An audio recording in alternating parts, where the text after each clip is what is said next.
Are concerned about having a woman in charge of the paper. that she doesn't have the resolve to make the tough choices.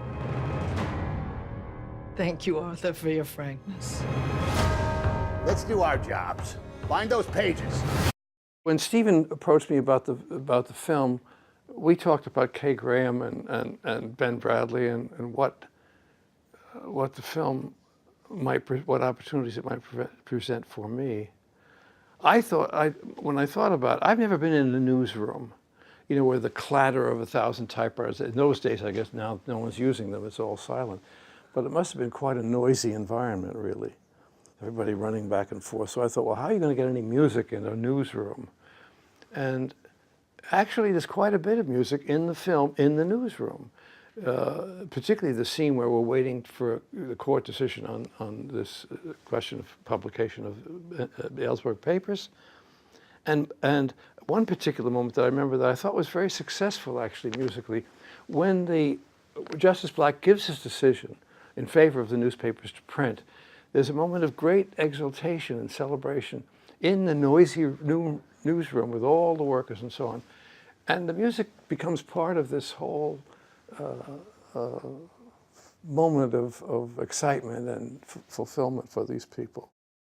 This is a devastating security breach that was leaked out of the Pentagon.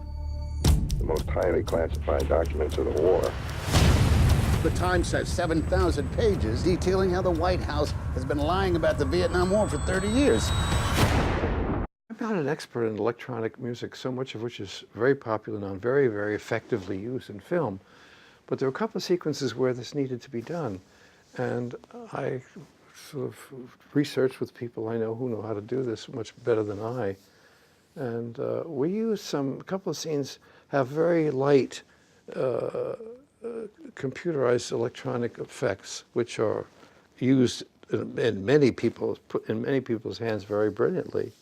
To make this decision, to risk her fortune and the company that's been her entire life, well, I think that's brave. If the government wins, the Washington Post will cease to exist.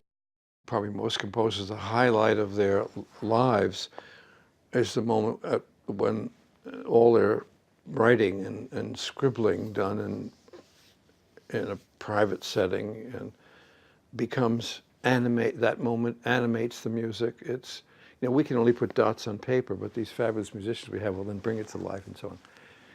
The other thing is that I have worked with this orchestra for so many years. Stephen also, he has pictures of all of them. And some of the violinists were babies when we started. Now they have grandchildren and they all, you know, all has been turned over, and we have a very mixed, mean average of age level in them.